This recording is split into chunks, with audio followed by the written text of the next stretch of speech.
pray before we open up God's Word again. Lord, please speak to us today and enable us to see that what you do in Jesus, you do for the salvation of our souls and for the salvation of the world. We remember in our prayers today Abigail, as she is so busy in Japan.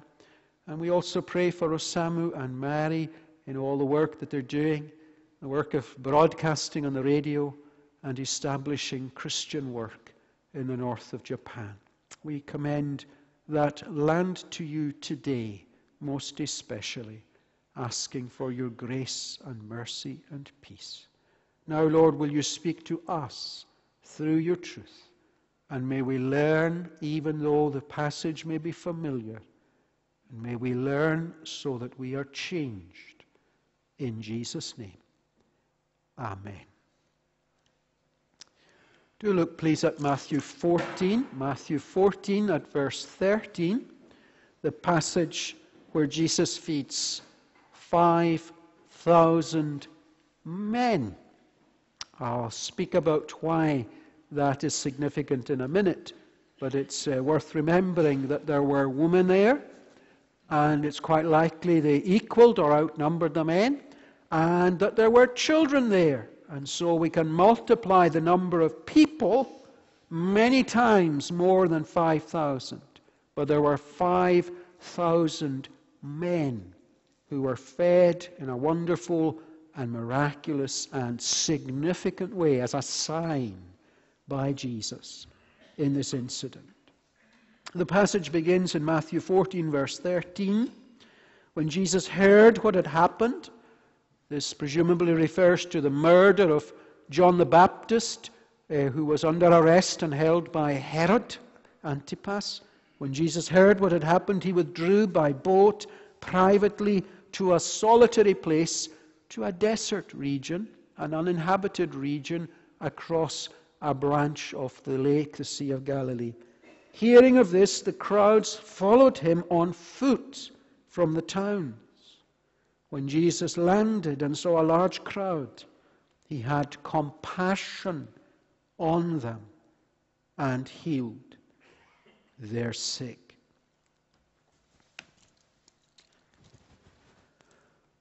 This is a miracle, and there are many miracles in the Word of God, especially connected to the ministry of Jesus. But this, believe it or not, is the only miracle of Jesus that is recorded in all four Gospels. It's the only nature miracle or creation miracle that is common to all four Gospels: Matthew, Mark, Luke, and John. And therefore it must be important. It must be significant. It must be a major building block in telling the story of who Jesus the King is. And it is the story of Jesus taking 5 loaves and 2 fish and feeding with those small elements, these tiny emblems, using them miraculously to feed that crowd of not just 5,000, but many times 5,000, including the women and children. Maybe some people think 25,000 people may have been the true figure who were fed that day. And there were 12 baskets of the leftovers gathered up that would have fed many, many more people. How can you explain this? The first thing I want to say about this miracle today is that it's worth asking, was it absolutely necessary at all? Nobody was starving. You can understand that Jesus healed the sick and that was his compassion for the people who came to hear him. You can understand that he dealt with physical and spiritual needs. But these people had just walked around the lake. It can't have been very far. They moved from the area where Herod was tetrarch to the area where Philip was tetrarch to get away from Herod's domain, because Herod was capable of killing John the Baptist, and now he thought Jesus was John the Baptist come back. He was capable of killing Jesus. It wasn't the time. Jesus moves out of Herod's area, but it's not very far. The crowds have walked it in a in a matter of hours, maybe just minutes. They actually managed to walk around to this solitary, lonely place before Jesus got there by boat. They could walk faster than Jesus' friends could row or sail that day. They weren't starving. Why did Jesus feed the crowd? The disciples say to Jesus, you know, it's getting late. And we've only got 5 barley loaves and 2 small fish. And there are plenty towns around about here with plenty shops. And the shops are just doing a brisk business. Send the people to their homes or to the shops so that they can all find something to eat. No one's going to die. No one's going to starve. Why did Jesus perform this miracle that is recorded by Matthew, Mark, and Luke, and John? He repeated it to a different group, to 4,000 men, recorded very soon afterwards in the Gospel of Matthew. And on that occasion, the people had been with Jesus for 3 days, and they were hungry, and they did need something. But on this occasion, was it necessary? I think the reason for this miracle is clearly something to do with establishing who Jesus is, who his people are, what his claims are, what his credentials are, claiming to be the king. Now, last time we saw that Herod played the role of king, but he wasn't a king. He gave orders even for executions, but actually the king was not Herod, but God's representative, Jesus. Now, in this miracle of creation or of recreation, this wonderful power that Jesus has to feed a crowd, we are learning what kind of man this is. And what we are learning is that he can take the very small and the very limited resources of his disciples, and he can do something far beyond their capabilities because he is God.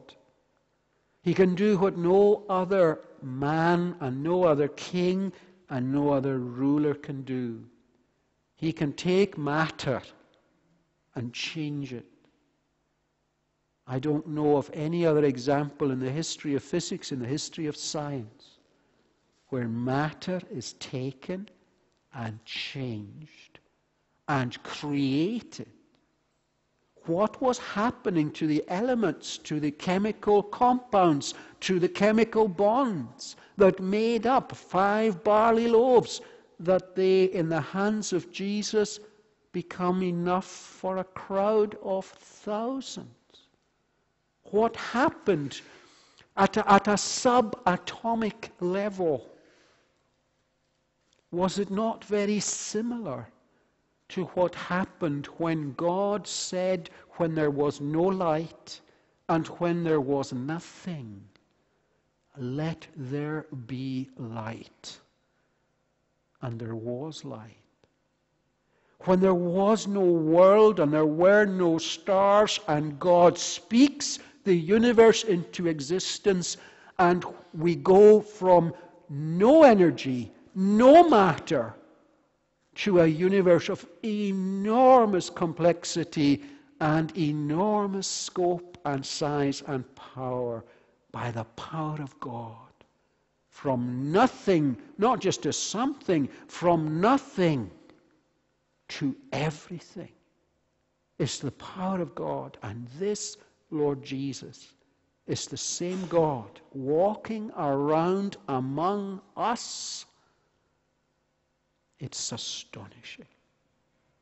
3 things to notice. First of all, there is in this story the host that you can't ignore. Someone is treating that crowd, an uninvited crowd, like guests. And he's treating them amazingly kindly. What is stressed in this account and in the other accounts is the compassion of Jesus. There is great compassion here. But it's interesting if you compare this account in Matthew 14 with Mark's version of it in Mark chapter 6. Mark says Jesus saw the crowds excuse me, Jesus saw the crowds and he had compassion on them. And so before he feeds them, he gets them to sit down and he teaches them. Because he saw that they were like sheep without a shepherd. The compassion of Jesus moves him to teach and to feed. And that's what shepherds do. They are training and providing for their flock. That's what Christian pastors are called to do under Jesus. Jesus is our shepherd, our pastor, and we are to pastor and care for one another in the life of the church, and we are to feed one another. We are to care for one another. We are to meet one another's needs, spiritual and other practical needs as well. When we see one another in need, sometimes the thing that God needs to give us is bread. God cares. God has compassion on this crowd of thousands. Now, if God's Son can do this wonderful thing of creating new bread and new fish out of this tiny beginning, surely he has the power and the authority not just to feed a crowd of 5 or 10 or 15 or 20,000. He has the authority and the power to save them and to make them the family of God and to make them right with God. The great shepherd of the Old Testament people, the great pastor of the Old Testament people was Moses. And through Moses, God fed the people of Israel for 40 years. And every day there was manna on the ground, bread provided from heaven to feed everyone in the community. And it came in the uninhabited wilderness. And here is Jesus in the wilderness, a greater than Moses. But this stuff isn't appearing on the ground. This stuff is appearing in the hands of Jesus. And it's going from his hands to the hands of the 12 disciples, the apostles, and from their hands to the hands of those who need it. You can't ignore this. You can't ignore the authority, the power. You can't ignore the connection between Jesus and Moses. How can you miss this? That God is calling attention to someone who is a prophet like Moses, who was promised. Someone who would come and who would be like Moses, but greater. This is the one. This Jesus cannot be ignored. Now, I said I would mention why the Bible specifies 5,000 men, males. Why is that mentioned in the text? It seems to me that the most reasonable reason for this is that at that time, in the culture of the age where Jesus was and where he lived, the testimony of a woman or of a child could not be relied upon in court. You could hear it, but you couldn't come to a decision on a dispute or on a matter of fact merely on the say-so of a child or a woman. That was the culture and the practice at the time. And so the gospel writers, all 4 of them, say, look, we are telling you about something that happened in the lifetime of people who are still around.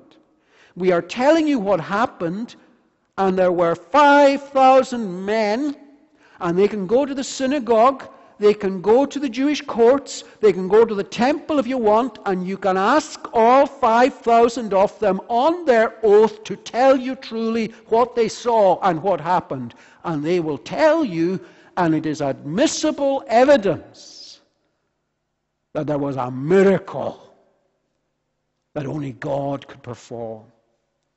This man, Jesus, has 5,000 male witnesses. And 5,000 male witnesses to a miracle can't be wrong.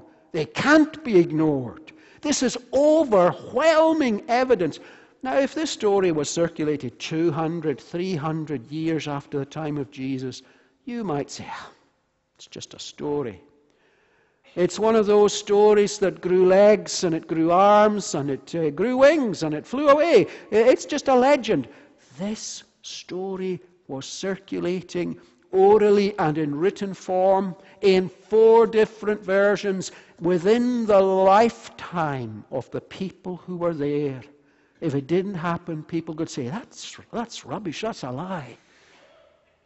That's why the 5,000 are specified. Now, I don't know the physics.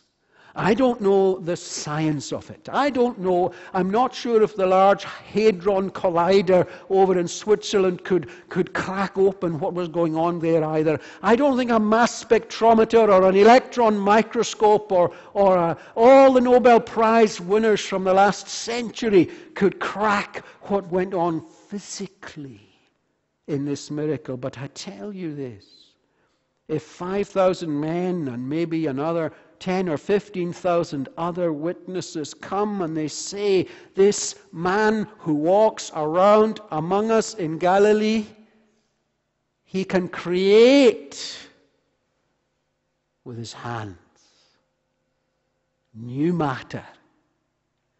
And nobody else in the universe can do that.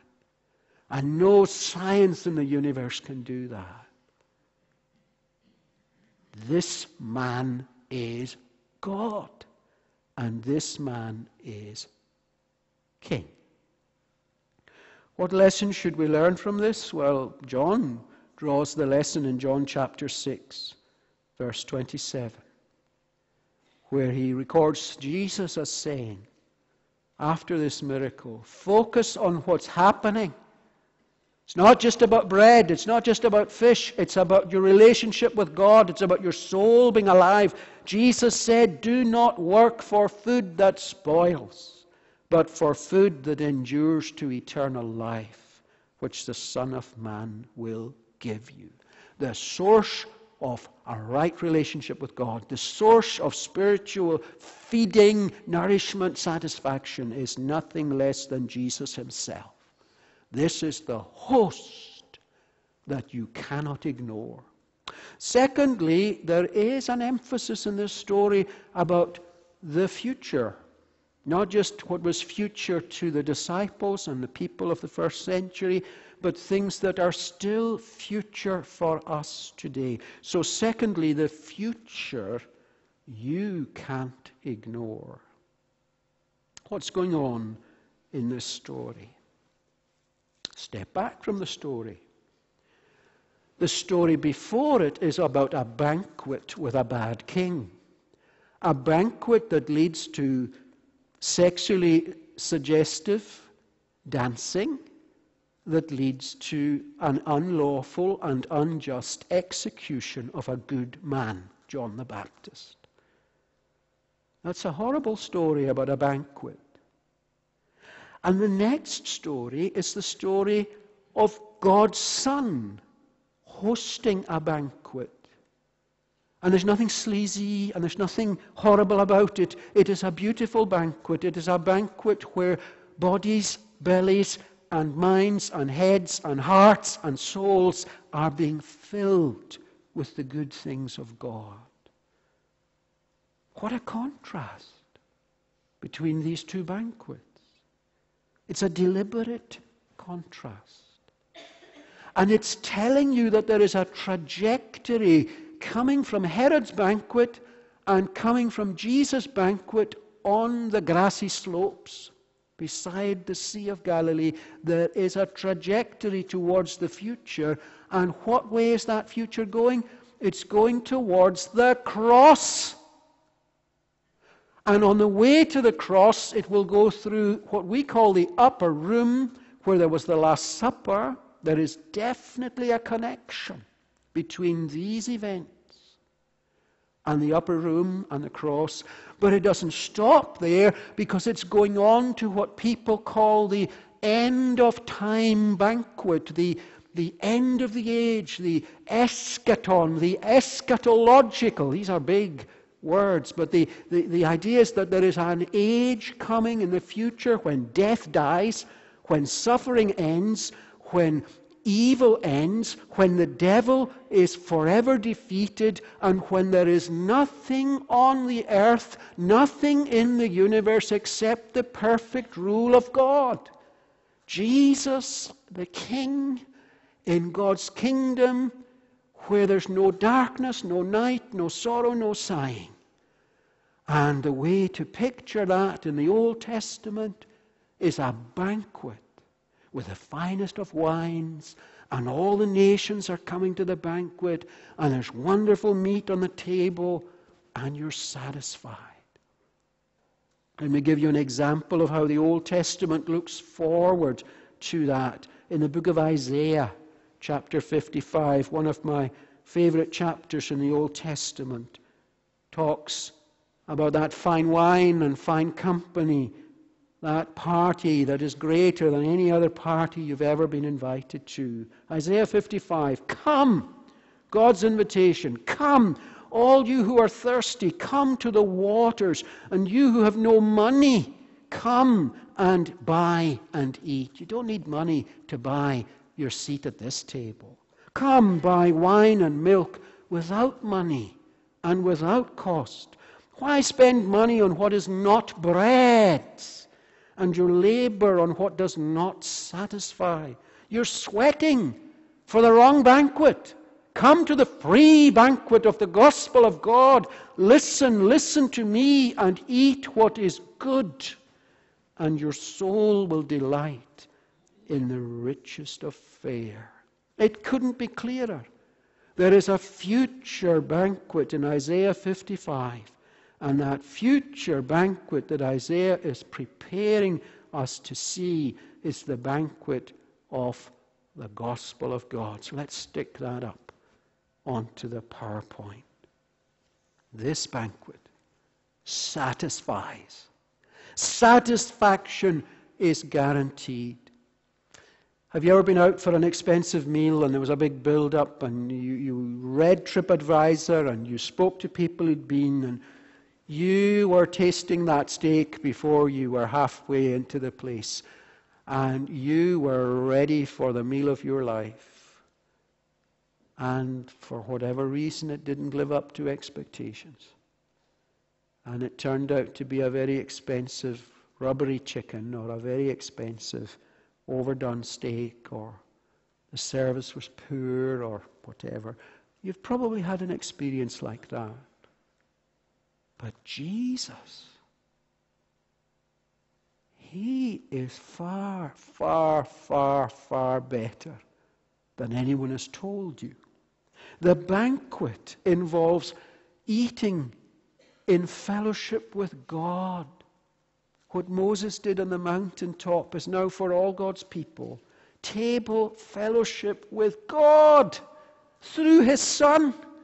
God saying, you come and sit at my table, and you don't have to leave it ever, because I want you to be mine in my kingdom forever. We're going to make a new heaven and a new earth, and we're going to enjoy it, and it's going to be a place of celebrating God's love and care over His people forever. What do you do at a banquet? You sit back. You recline. There's a couch beside the table. That's how you eat at a banquet. And Jesus says, there's grass. He doesn't say sit. That's how it's translated into English. He says recline. Kick back. Take your shoes off. Relax. Let my apostles bring to you the best fish and the best bread you ever tasted. And it's just a signpost to something better. You will be fit to bursting. Not with fish and bread. You will be fit to bursting with the good news of God and His love and His kingdom and His salvation. That'll make you burst on the inside. A piece of good advice if you're studying the Bible is to look at the verbs. The verbs are the words in every sentence that do all the hard work. The verbs are the words that tell you about action, about what's being done. They are always, almost always, the most important things to notice. I want you to look at verse 19 with me of Matthew 14 and look at the verbs. And they are important because they echo through the rest of the Bible. He directed the people to sit down on the grass, taking 5 loaves and 2 fish, and looking to heaven, he gave thanks, he blessed, and he broke the loaves. Then he gave them to the disciples. The disciples gave them to the people. Did you get the verbs? The verbs that are used there are Jesus giving a command to, where have we got it? He directed the people, that's one verb. He tells them he says to take the 5 loaves. He looks up, that's another one. He blesses, he breaks, and he gives. Of these 6 verbs, 4 of them are going to be repeated in the institution of the Lord's Supper in the upper room. And that is recorded in 3 of the Gospels. And 3 of these verbs are used in the same way and in the same tense, not just here and in the institution of the Lord's Supper, but in 1 Corinthians 11, where Paul gives his directives for the Lord's Supper as well. So Jesus takes the bread, and he blesses God as he gives the bread, and he breaks the bread. And then there's a great stress in the Gospels on Jesus giving the bread. That's not stressed so much in 1 Corinthians, but the giving of the bread is very important in the Gospel account. What we find when we read about this miracle is that it is in its own way and in the language that it uses, it is anticipating what will come along much more clearly later on in the gospel story. That there is enormous significance to the supper that Jesus shared with his disciples, where he takes bread and he takes the cup of wine and he points to the meaning of his death. How does Jesus feed us? By giving himself on the cross for our sins. By asking us to trust him and give ourselves to him and give our sin and our guilt to him. And he will deal with it, and he will go to God on our behalf and die in our place and rise victorious from the dead. And we're never to forget that. But the Lord's Supper, we often think of it as a looking back to the cross. But the Lord's Supper is also always looking forwards to the final sitting down at God's table, never to leave it.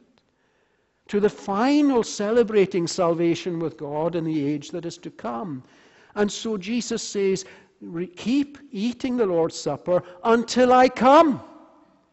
Do this until I come, until I return. And when I return, the Lord's Supper will find its fulfillment in my kingdom. What the Lord's Supper is symbolizing will become the reality of life in a perfect world with the Son of God at the center. So these verbs are important. And these verbs keep cropping up in the teaching about the death and resurrection of Jesus, the cross and the end time banquet. Now this is important. So my question for myself and for you is, will we have a place in that new world? And will your place at that party that God is determined to throw, will that place be taken up by you? If you want a place in that future with God, you cannot refuse the gospel and you cannot ignore Jesus. So that leads me to the third and the last thing, which I must be brief about. And that is the gift you can't ignore. The host is Jesus. You can't ignore him. The future is about what he will do at the cross and why. Because of an eternal future of being at table with God. The final thing this morning is that the nature of this salvation through Jesus is a gift. It's grace.